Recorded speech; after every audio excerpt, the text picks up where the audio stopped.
স্বপ্ন না সম্পর্ক, কোনটা বেশি প্রয়োজন? মদ, এখন মদ বেশি প্রয়োজন। ফাইনালি ভাই বুমেরাঙের টিজার চলে এসছে ভাই।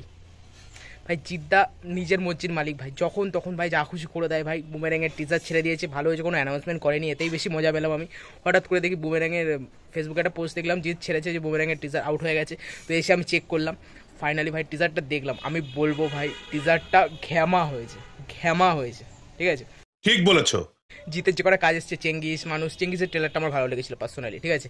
তো এই যে মানুষটা আমার একদমই ভালো লাগেনি, কিন্তু এই বুমেরাঙের টিজার চেঙ্গিস আর মানুষ দূরের থেকে আমার বেটার বেটার বেটার দারুণ লেগেছে, ঠিক আছে। কারণ আছে ভাই, এটা কমেডি সিনেমা একদিক থেকে, ঠিক আছে, আর রোমান্টিক অ্যাঙ্গেলও আছে। আর মানে এই রোবটের সাইন্টিফিক জিনিস সাইফাই করার চেষ্টা করছে, আমার বেশ ভালো লেগেছে টিজারটা, ঠিক আছে। রুক্মিণীকে যদি এখানে রোবট হিসেবে না হতো তো কাকে না হতো আমার আইডিয়া নেই, দারুণ লাগছে, ওটা পারফেক্ট চয়েস। ও যেমন মুখের কাটিং, ঠিক আছে, এসব রোবট হিসেবে পারফেক্ট মানাচ্ছে রুক্মিণীকে, ঠিক আছে। আর এখানে অরিজিনাল ক্যারেক্টার রুক্মিণী থাকবে প্রথমে যেটা দেখাচ্ছে, ঠিক আছে, রৌতব দত্তর সাথে। তারপর একটা রোবটের সিন দেখতে পাচ্ছি আমরা, হয়তো কোনো পেছনে একটা কাহিনী থাকবে, জিৎ ওটা বানাবে, জিৎ বলছে আমার একটা স্বপ্ন, ঠিক আছে। আর বাইকটা ভাই দারুণ লাগছে, যেভাবে স্টার্টিংটা হচ্ছে ওটাই হয়তো ইন্ট্রো সিন হবে, বেশ ভালো লাগছে। একটা ছেলেকে বাঁচাতে যাচ্ছে, ওই জায়গাগুলো খুব ভালো লাগছে, ঠিক আছে। আর জিতের কমেডি আর সৌরভ চক্রবর্তীর কমেডি, বলছে কান মারা গেল, ওই জায়গাটা বেশ ভালো লাগছে। তবে লাস্টে স্বপ্ন না সম্পর্ক কোনটা বেশি দরকার, তো জিৎ বলছে এখন মদের বেশি প্রয়োজন। ভাই জিৎ যেভাবে ওই ডায়লগটা থ্রো করছে, আমার আওয়ারা সিনেমার কথা মনে পড়ে গেল, ঠিক আছে। যেখানে ওখানে বলছিলাম আওয়ারা সিনেমায় যেমন কমেডিগুলো ছিল, তেমন আমার পুরো মনে হলো ডায়লগ থ্রোটা যেভাবে করছে, বেশ ভালো লাগলো আমার ওই জায়গাটা।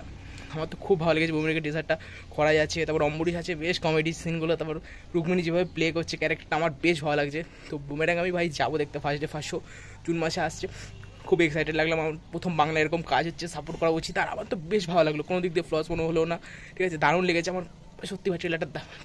ট্রেলার কেন বলছি ভাই, টিজারটা সত্যি অসাধারণ করেছে। আর যেটা বলা হয়নি সেটা হলো, এখানে জিতের লুকটা খুব ভালো লাগছে, গোপদারিটা সেখানে মানে সায়েন্টিস্ট হিসেবে বেশ মানাচ্ছে লুকটা, আমার বেশ ভালো লেগেছে লুকটা। আর যারা এটাকে তেরি বাতমে আসে উলচা জিয়ার সাথে তুলনা করবে, তারা ভাই একদম বোকা, ঠিক আছে। এটা বাংলা সিনেমা ভাই, আলাদাই লাগছে, আলাদা ইমোশন আছে। তো যারা কম্পেয়ার করবো তো একদম ভুল, আমার কিছু মনে হলো না কম্প্যারিজন, তো এটাই বলার। তো লুকটাও খুব ভালো হয়েছে। ট্রেলারের জন্য অপেক্ষায় রইলাম, আর গানগুলো শুনেছি সুন্দর হবে। নীলান চ্যাটার্জি আছে ভাই, খুব ভরসা আছে। এটা ভাই জিতের কেরিয়ারে এটা আরেকটা সুপারহিট হতে চলেছে, আমি বলবো চেঙ্গিজ।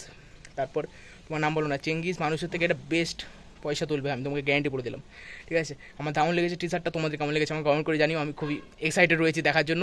তো দেখা হচ্ছে ট্রেলারের সময়, তো চলো টাটা, পর দেখা হচ্ছে পরের ভিডিওতে। কেমন লেগেছে তোমাদের কমেন্ট করে জানিও, টাটা।